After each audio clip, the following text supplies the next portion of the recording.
రిషబ్ పంత్ టీమిండియాకు match winner గా మారాడు. టీమిండియా తరపున అద్భుతంగా రాణిస్తున్నాడు. టీ20 వరల్డ్ కప్ లో వరుసగా 2 మ్యాచ్ల్లోనూ హిట్ అయ్యాడు. 1 డౌన్ లో ప్రమోట్ అయినందుకు తన రోల్ కు న్యాయం చేస్తున్నాడు. వచ్చిన అవకాశాలను వినియోగించుకుంటున్నాడు. డిఫరెంట్ షాట్లు ఆడుతూ ఔరా అనిపిస్తున్నాడు. అద్భుతమైన ఆట తీరుతో విమర్శకుల నుంచి ప్రశంసలు అందుకుంటున్నాడు. బౌలర్ ఎవరైనా భయం లేకుండా ఆడుతున్నాడు. వార్మప్ మ్యాచ్ నుంచే గేర్లు మార్చేశాడు. గ్రూప్ ఏలో వరుసగా 2 మ్యాచ్ల్లోనూ హిట్ అయ్యాడు. టీమిండియాకు కీలకంగా మారాడు. లెఫ్ట్ హ్యాండర్ గా భారత జట్టుకు అడ్వాంటేజ్ అవుతున్నాడు. టాప్ ఆర్డర్ లో యశస్వి జైస్వాల్ లేని లోటును తీర్చుతున్నాడు. ఐర్లాండ్ పై దంచేసిన పంత్ పాక్ బౌలర్లను కూడా డోంట్ కేర్ అనేశాడు. ఏ దశలోనూ తగ్గలేదు. రిస్క్ తీసుకున్నాడు. టీమిండియా స్కోర్ 100 పరుగులు దాటడంలో తన వంతు పాత్ర పోషించాడు.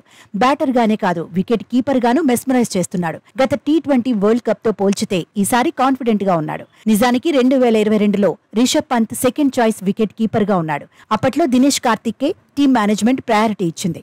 ఐపీఎల్లో దంచుకొట్టిన డీకేను నమ్మింది. టోర్నీ ఆరంభంలో పంత్కు అవకాశాలు రాలేదు. కానీ దినేష్ కార్తిక్ విఫలమయ్యాక రిషబ్ వైపు టీం మేనేజ్మెంట్ చూసింది. యువ ప్లేయర్ కు హెడ్ కోచ్ రాహుల్ ద్రావిడ్ మద్దతుగా నిలిచాడు. టీమిండియాలో పంత్ అంతర్భాగమన్నాడు. కానీ వైట్ బాల్ ఫార్మాట్ లో రిషబ్ తడబడ్డాడు. టీమిండియాకు భారమయ్యాడంటూ విమర్శలు వచ్చాయి. బంగ్లాదేశ్ టూర్ నుంచి మధ్యలోనే పంత్ భారత్ కు వచ్చాడు. ఆ తర్వాత కొద్ది రోజులకే కారు ప్రమాదంలో గాయపడ్డాడు. పంత్ మళ్లీ బ్యాట్ పట్టగలడా అని చర్చ జరిగింది.